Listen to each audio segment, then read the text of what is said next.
নমস্কার বন্ধুরা, মুনস কিচেনে আরেকটি নতুন রেসিপির সাথে আপনাদের সবাইকে আরও একবার অনেক স্বাগত। বৃষ্টির দিনে সন্ধেবেলা এরকম গরম গরম ব্রেড পকোড়া, সস আর 1 কাপ চা, সন্ধেটা তো একদম জমে যাবে। আজকের রেসিপি হলো স্টাফড ব্রেড পকোড়া। ব্রেডের পিসগুলো প্রথমে একটা চাকুর সাহায্যে 3 কোনা করে কেটে নিলাম। এবার কড়াতে দিয়ে দিয়েছি 2 টেবিল স্পুন সর্ষের তেল। তেল গরম হলে দিয়ে দিলাম 1 মুঠো পেঁয়াজ কুচি, 2-3 কোয়া রসুন কুচি আর 3-4টে কাঁচা লঙ্কা কুচি করে নিয়েছিলাম। পেঁয়াজ, রসুন, কাঁচা লঙ্কাটা একসাথে বেশ কিছুক্ষণ ধরে ভেজে নিলাম। দিয়ে দিলাম স্বাদ অনুযায়ী নুন, 1 টিস্পুন হলুদ গুঁড়ো আর 1 টিস্পুন ভাজা জিরের গুঁড়ো। সমস্ত কিছু একসাথে খুব ভালোভাবে মিশিয়ে নিয়ে দিয়ে দিলাম আগের থেকে সেদ্ধ করে রাখা আলু। এবার লো ফ্লেমে মশলার সাথে সেদ্ধ করে রাখা আলুটা খুব ভালোভাবে রান্না করে নেব। আলুগুলো একদম ভেঙে ভেঙে শুকনো করে রান্না করে নিতে হবে।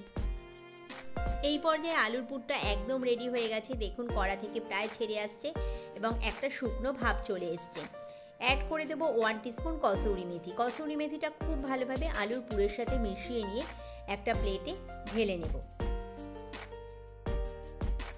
আলুর পুরটা এই পর্যায়ে ঠান্ডা হয়ে গেছে।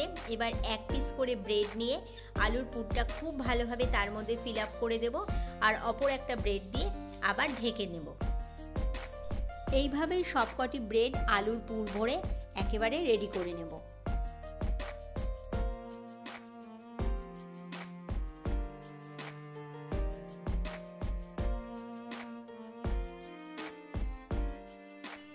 এখানে আমার 2টি ব্রেডই আলুর পুর ভরে রেডি করা হয়ে গেছে। এবার বেসনের ব্যাটারটা রেডি করে নেব।